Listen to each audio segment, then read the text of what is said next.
हम लोग जो है आज अब पढ़ेंगे आइसोमेरिज इन एल्केन। आइसोमेरिज, ठीक है। तो हम लोग क्या पढ़ रहे हैं? आइसोमेरिज इन एल्केन। तो हम लोग पहले पढ़ चुके हैं एल्केन के बारे में, उसके कुछ मॉलिक्यूलर फार्मूला, स्ट्रक्चरल फार्मूला। तो हम लोग थोड़ा रिवीजन कर लें उसका। तो हम लोग सबसे पहले क्या लिखे थे? एल्केन का पहला जो मेंबर होता है वो कौन होता है? एल्केन का पहला मेंबर मीथेन है। इसमें एक कार्बन होता है, 4 हाइड्रोजन। उसका स्ट्रक्चरल फार्मूला ये है, ठीक है। दूसरा जो होता है मेंबर एल्केन का, वो होता है C2H6 और इसका स्ट्रक्चरल फार्मूला होता है इस तरह से।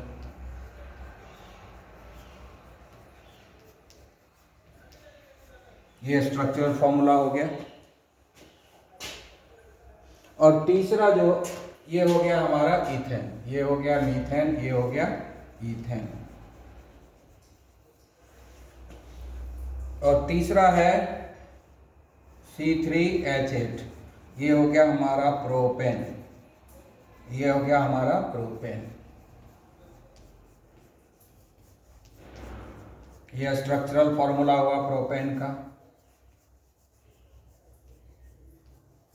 तो ये जो तीन है, प्रोपेन तक तो कोई प्रॉब्लम नहीं है।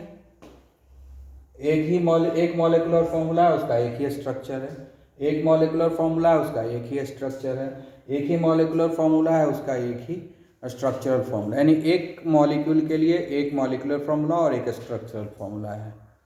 इसमें कोई प्रॉब्लम नहीं है। यहाँ तक कार्बन नंबर 3 तक तो कोई समस्या है ही नहीं। समस्या कब आती है? जब कार्बन नंबर 4 आता है, ठीक है। अब देखो क्या समस्या आ रही है। तो मॉलिक्यूलर फार्मूला C4H10, ये ब्यूटेन। C4H10 को हम दो तरीके से अरेंज कर सकते हैं। एक तरीका है कि ये 4 कार्बन है, ठीक है। एक तरीका ये है, वहां पढ़ा चुके हैं, दो तरीके से हम अरेंज कर सकते हैं। ये हो गया हमारा नॉर्मल ब्यूटेन,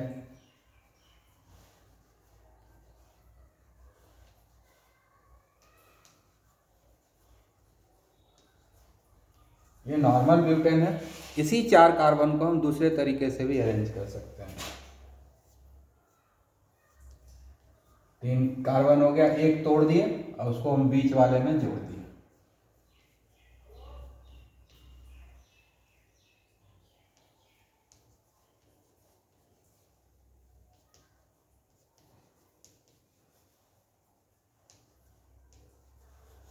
ये दो तरीका है। इसको हम लोग क्या बोलते हैं? आइसो ब्यूटेन, ठीक है।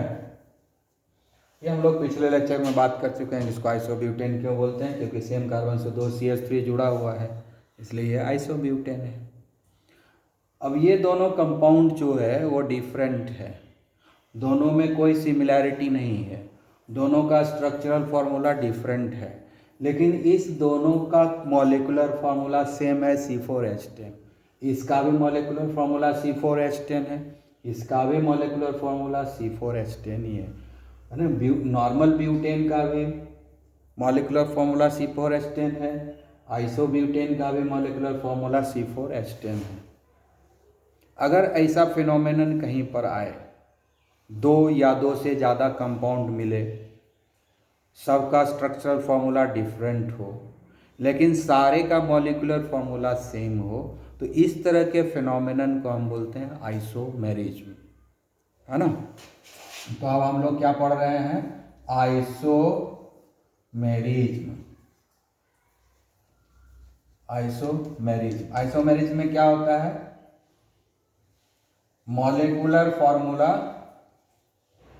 सेम होता है, मॉलिक्यूलर फार्मूला सेम होता है और स्ट्रक्चरल फार्मूला डिफरेंट होता है।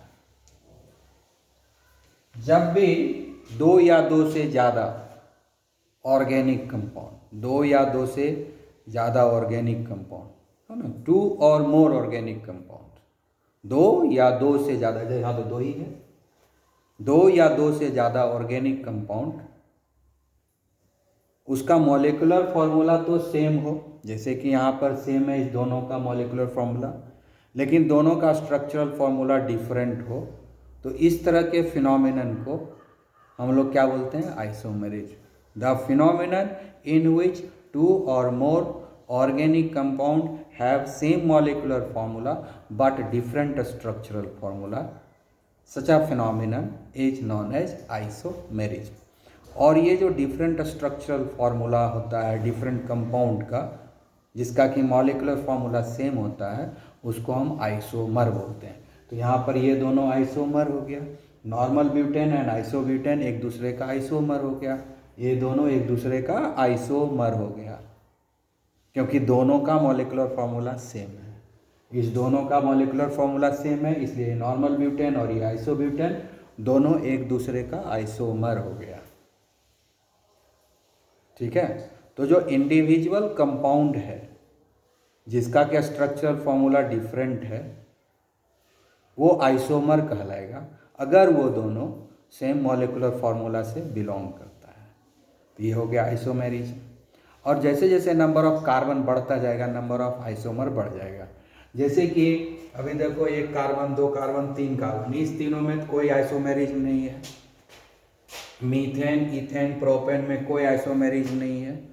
जब आया ब्यूटेन तब आइसोमेरिज का फिनोमिनन आया, है ना। C4H10 का कितना आइसोमर है, 2 है। अब हम कार्बन 5 का लेंगे, उसमें हमको भी आइसोमर देखते हैं कितना होता है, उसमें 3 आइसोमर मिलेगा आपको। ठीक है, तो ये आइसोमेरिज हुआ। इस तरह से जैसे जैसे नंबर ऑफ कार्बन बढ़ाते जाएंगे आइसोमेरिज बढ़ता जाएगा।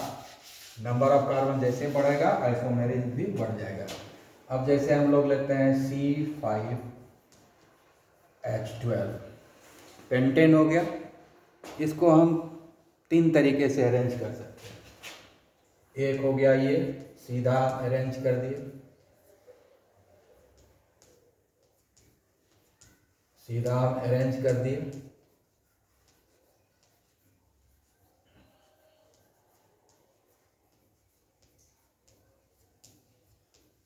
ठीक है, ये हुआ नॉर्मल पेंटेन। एक अरेंजमेंट हुआ, सबसे सिंपल अरेंजमेंट। दूसरे टाइप का अरेंजमेंट होगा कि 4 कार्बन को हम रखे, एक कार्बन को ब्रेक करके बीच वाला कोई कार्बन से अटैच कर दिए।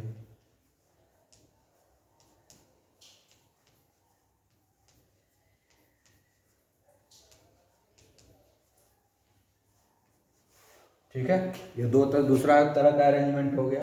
अब देखो इस कार्बन से 2 CH3 ग्रुप जुड़ा हुआ है तो आइसो हो गया, तो इसका नाम हो गया आइसो। 5 कार्बन है टोटल, 1 2 3 4 5, ये हो गया आइसो पेंटेन। लास्ट लेक्चर में सिखाए भी हैं इसको। और तीसरा अरेंजमेंट हो गया, 3 कार्बन हम लेते हैं और 2 ठो ऊपर नीचे कर दिए।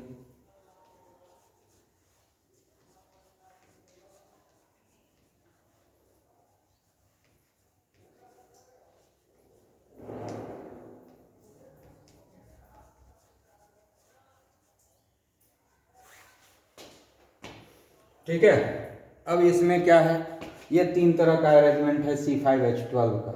इसमें देखिए ये एक कार्बन है, इससे 3 CH3 ग्रुप जुड़ा हुआ है, चारों तरफ से 4 CH3, 3 नहीं 4 CH3, 1 2 3 4 CH3 ग्रुप जुड़ा हुआ है, 5 कार्बन टोटल है। तो ये भी C5H12 है, ये भी C5H12 है, ये भी C5H12 है, यानी तीनों का मॉलिक्यूलर फार्मूला सेम है। तीनों का मॉलिक्यूलर फार्मूला सेम है, तीनों का मॉलिक्यूलर फार्मूला सेम है, लेकिन तीनों कंपाउंड डिफरेंट है, तीनों में कोई सिमिलैरिटी नहीं है। ये तीनों अलग अलग कंपाउंड है, तीनों का स्ट्रक्चर फार्मूला डिफरेंट है, तीनों का केमिकल जो प्रॉपर्टी है वो डिफरेंट है, तीनों का फिजिकल प्रॉपर्टी है वो भी डिफरेंट है। कोई तीनों में सिमिलैरिटी है ही नहीं, तीनों 3 चीज़ है, तीनों 3 अलग चीज़ है, लेकिन तीनों का स्ट्रक्चर फार्मूला डिफरेंट है, लेकिन तीनों का मॉलिक्यूलर फार्मूला C5H12 भी है। तो क्या हो गया, 2 or more compounds having different structural formula but belong to the same molecular formula, such type of phenomenon is known as isomerism. सो यहाँ भी आइसोमेरिज्म मिला।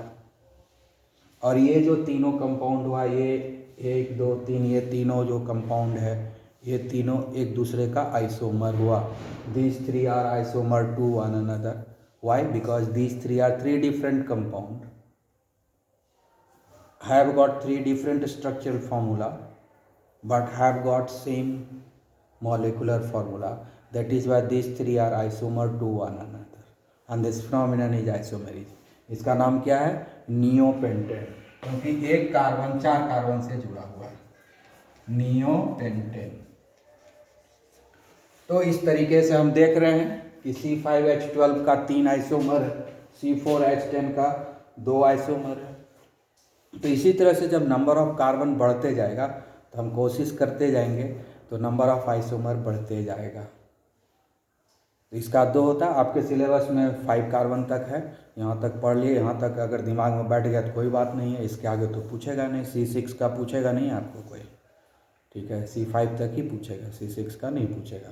तो उसका 3 है तो उसका 4 बनेगा, ऐसा कुछ नहीं है, प्रैक्टिस करेंगे तो हो जाएगा। वो भी पहले C5 तक कंट्रोल किया जाए, समझ में अच्छे से आ जाए, कोई दिक्कत नहीं है, ठीक है।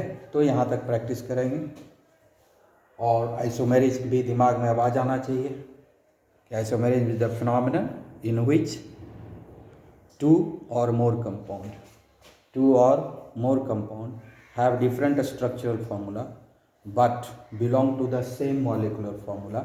Such a phenomenon is known as isomerism and the different compound which belong to the same molecular formula are known as isomer to one another. ठीक है, तो आज भर इतना ही, हम लोग फिर मिलेंगे अगले दिन। तो अगले दिन हम लोग और आगे पढ़ाई करेंगे। Okay, have a nice day.